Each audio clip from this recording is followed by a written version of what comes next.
हाँ, तो हम लोगों का जो है स्लोप एंड डिफ्लेक्शन वाले यूनिट में एक टॉपिक छूट रहा था, वो है cantilever subjected to multiple loads. मतलब एक से ज़्यादा लोड होंगे। अब तक तो हम लोगों ने देखा था कि किसी कैंटिलीवर में पूरे यूडीएल हो तो क्या होगा, कुछ दूर तक यूडीएल हो तो क्या होगा, है ना, और या फिर पॉइंट लोड हो तो क्या होगा, या पॉइंट लोड फ्री एंड पे हो तो क्या होगा, और फ्री एंड से थोड़ा दूर हो तो क्या होगा। ये सब हम लोगों ने देखा था। अब है कि एक लोड से ज़्यादा लोड हो, जैसे इस यहाँ पे इस क्वेश्चन में दिख रहा है आप लोग को कि इस कैंटिलीवर में ए बी कैंटिलीवर है, इसमें बी पे एक फ्री एंड है जहाँ पे 2 किलो न्यूटन का लोड लग रहा है।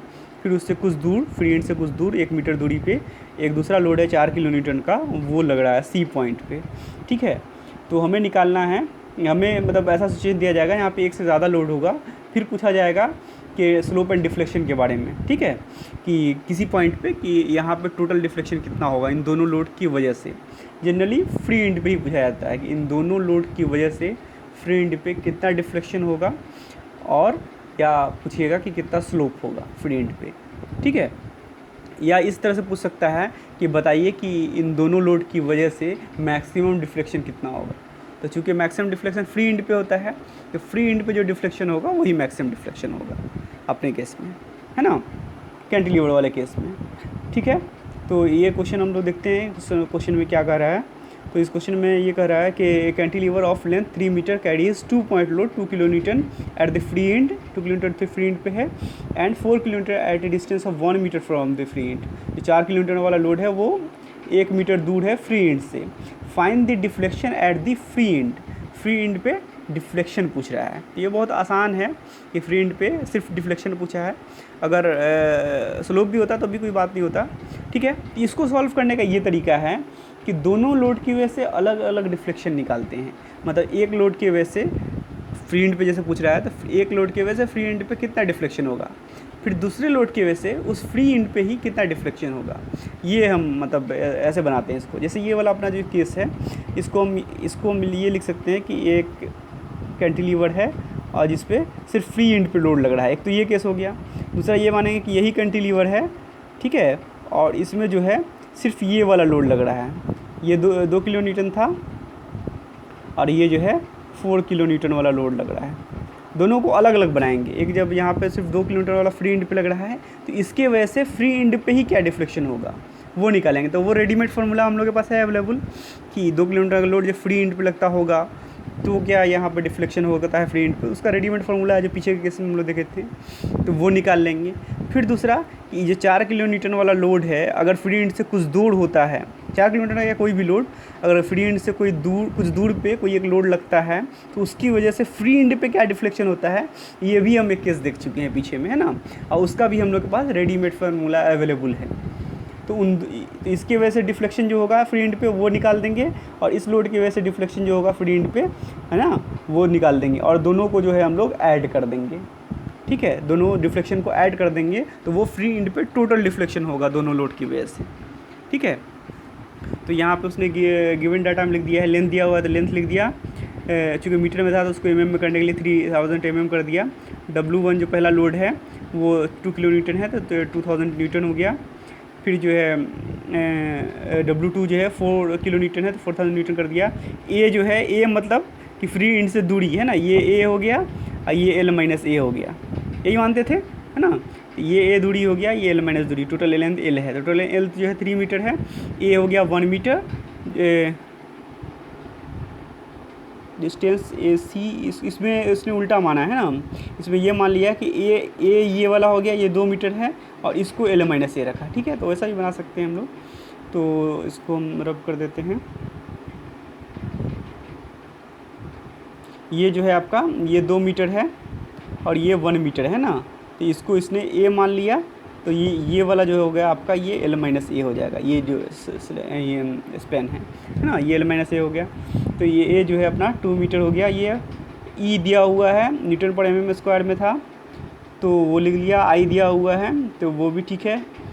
और ये जो है यहाँ पे बोल रहा है कि मान लेते हैं कि y1 जो है वो डिफ्लेक्शन है जब सिर्फ एक लोड 2 किलो न्यूटन लग रहा हो, तो उसके वजह से जो फ्री एंड पे डिफ्लेक्शन होगा वो y1 होगा, मान लेते हैं। फिर y2 जो होगा वो 4 किलोमीटर वाला लोड जो लग रहा है और उसके वजह से जो यहाँ पर डिफ्लेक्शन होगा, तो जो डिफ्लेक्शन होगा है ना वो y2 होगा। तो टोटल डिफ्लेक्शन कितना होगा, y1 + y2, एक लोड की वजह से फिर दूसरे लोड की वजह से, और दोनों को ऐड कर देंगे, है ना।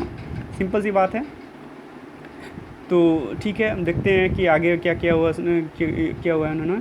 तो यहाँ पे देखिए इन्होंने यही किया हुआ है कि y1 लगा दिया कि जब सिर्फ 2 किलोमीटर वाला लोड लग रहा था तो उसकी वजह से जो डिफ्लेक्शन होगा, 2 किलोमीटर लोड है तो उसके लिए ये फार्मूला था हम लोग का रेडीमेड पहले पता है, WL3/3EI, तो वो लगा दिया, ये निकल दिया। अब ये y2 जो है वो 4 किलोमीटर लोड वाले की वजह से है ना, जब कुछ दूर पे, इतने दूर पे कोई लोड लगता होता है तो उसके लिए ये फार्मूला होता था, है ना, यहाँ पे निकालने के लिए। यहाँ इस लोड की वजह से यहाँ पे डिफ्लेक्शन का ये वाला फार्मूला था, WAQ/3EI + WA²/2EI × L-A, ये था ना फार्मूला। ये देख सकते हैं पीछे वाला जो केस रहा होगा, पीछे केसेस में जो पढ़ाया गया है कि कुछ फ्री एंड से कुछ दूर पे,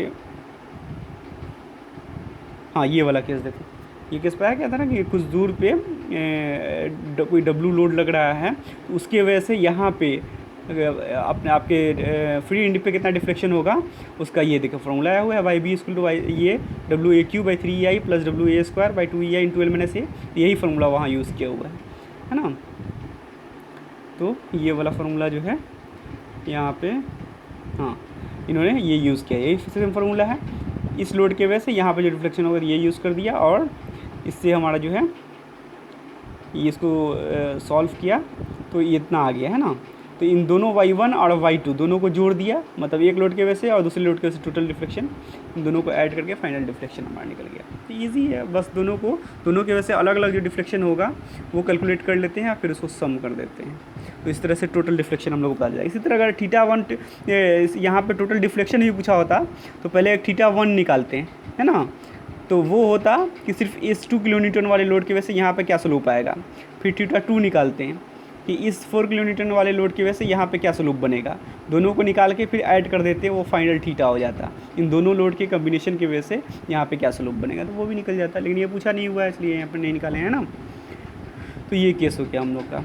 फिर अगला क्वेश्चन देखते हैं कि इसमें जो है, इसमें बोला है कि cantilever of 2 metre length, 2 metre length है कैंटिलीवर का, और वो यूडीएल कैरी कर रहा है 2 kN/m, इसका वैल्यू है यूडीएल का, over a length of 1 metre from the free end से 1 मीटर दूर तक, मतलब आधे दूरी तक ये जो है यूडीएल है, और कोई पॉइंट लोड भी है जो फ्री एंड पे ही 1 किलोमीटर लग रहा है, ठीक है।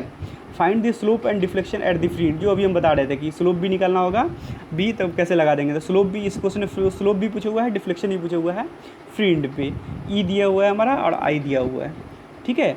तो लास्ट वाला जो केस था अभी उसमें था कि 2 पॉइंट लोड ही था, इसमें है कि 2 पॉइंट लोड नहीं है, 1 पॉइंट लोड है और एक यूडीएल है। तो इसको भी वैसे ही बनाएंगे, पहले ये मानेंगे कि सिर्फ पॉइंट लोड लग रहा है तो उसकी वजह से फ्री एंड के पास क्या स्लोप है, क्या डिफ्लेक्शन बनेगा वो निकाल लेंगे। फिर सिर्फ यूडीएल होगा इतना दूर तक, जो इसका केस देखे हुए हैं कि हम लोग फ्री एंड पे कुछ दूर तक यूडीएल होता है तो उसका क्या फार्मूला होता है ना। तो वो फार्मूला लगा के सिर्फ इस यूडीएल के वजह से जो यहाँ पर डिफ्लेक्शन होगा वो निकाल लेंगे, और टोटल डिफ्लेक्शन जो है इन दोनों का सम हो जाएगा, ठीक है। ऐसे ही डिफ्लेक्शन भी निकालेंगे, ऐसे ही स्लोप भी निकालेंगे, टोटल स्लोप जो है दोनों का सम हो जाएगा, दोनों की वजह से जो स्लोप अलग अलग होगा, ठीक है। तो सबसे पहले स्लोप ही निकाल दिया इसने सब, जो ये गिवन डाटा जो है लेंथ दिया हुआ था, W जो यूडीएल का वैल्यू था, A जो है 1 मीटर है, ये अपना इसमें पता नहीं ये किसको माना है इसने, तो ये आपका जो है ये A होगा तो ये L-A होगा, है ना, या इसको इसको A माना होती है, ये L-A हो जाएगा। यहाँ पर चूँकि A भी 1 मीटर होगा, यहाँ पे L-A भी 1 मीटर होगा, तो ठीक है। तो ये सब हो गया, W दिया हुआ है, E जो है 2.1 × 10⁵ मान जो दिया हुआ है वो लिख दिया है, I लिख दिया है। अब ये लिख रहा है कि जो θ1 जो होगा वो स्लोप होगा सिर्फ 1 किलोमीटर वाले लोड की वजह से, इस पॉइंट लोड की वजह से, θ2 जो होगा स्लोप फ्री एंड पे वो यूडीएल की वजह से होगा, तो दोनों अलग अलग निकलेगा। तो सिर्फ जब पॉइंट लोड लग रहा होगा यहाँ पे तो फ्री एंड पे डिफ्लेक्शन का ये फार्मूला है जो हम लोग लास्ट क्लास में देख चुके हैं, तो उसको निकाला उसने, इतना रेडियन आ गया, ठीक है।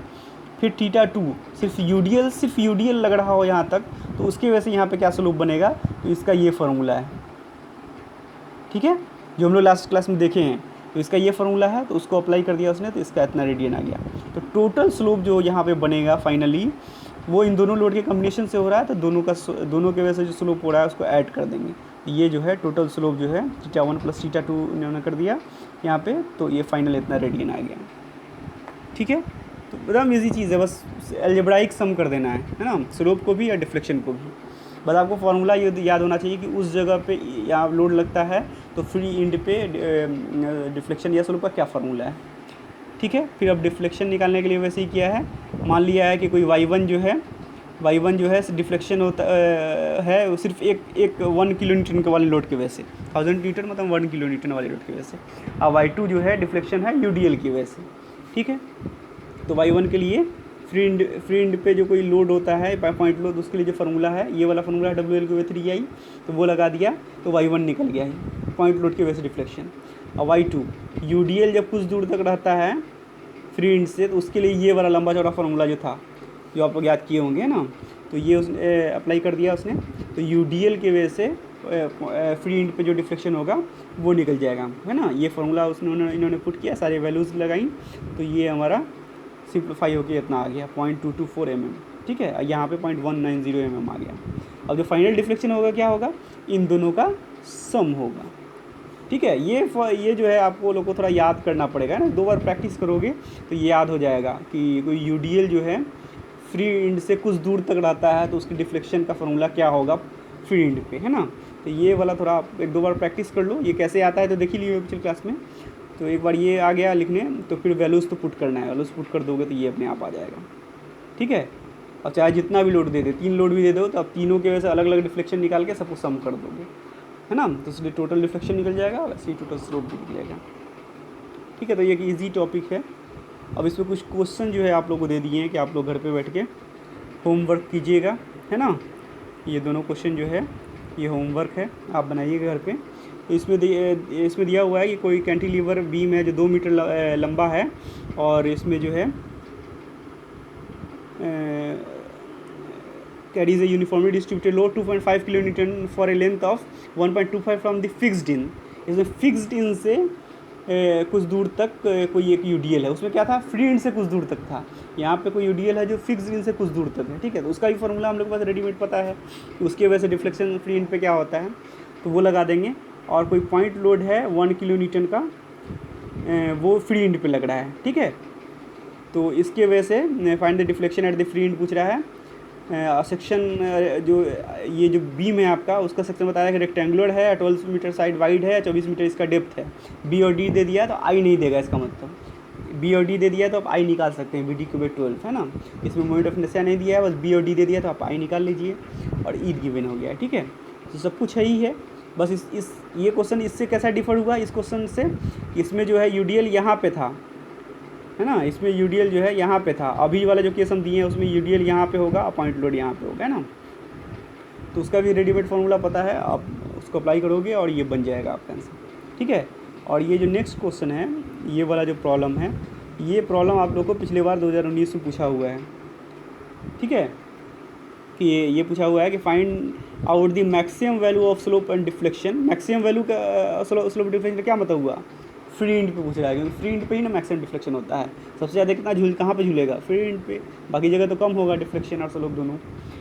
तो फ्री एंड पे इसका मतलब पूछ रहा है। Find the maximum value of slope and deflection of the cantilever shown in the figure. इस फिगर में जो दिख रहा है, टेक E और I दोनों का एक साथ वैल्यू जो है वो दे दिया है, E/I का वैल्यू ये दे दिया है। अब आपसे स्लोप एंड डिफ्लेक्शन का मैक्सिमम वैल्यू पूछ रहा है, मतलब फ्री एंड पे आपको डिफ्लेक्शन और स्लोप दोनों बताना है। तो इसके लिए आप वही काम कीजिएगा, इस लोड की वजह से जो यहाँ पर डिफ्लेक्शन होगा वो निकालिएगा, यहाँ पे स्लोप होगा वो निकालिएगा। फिर इस UDL की वजह से जो फ्री एंड पे जो डिफ्लेक्शन होगा वो निकालिएगा, फ्री एंड पे जो स्लोप होगा वो निकालिएगा, और दोनों को सम कर दीजिएगा। टोटल डिफ्लेक्शन के लिए दोनों का डिफ्लेक्शन ऐड कर दीजिए, टोटल स्लोप के लिए दोनों का स्लोप ऐड कर दीजिए, तो बन जाएगा आपका।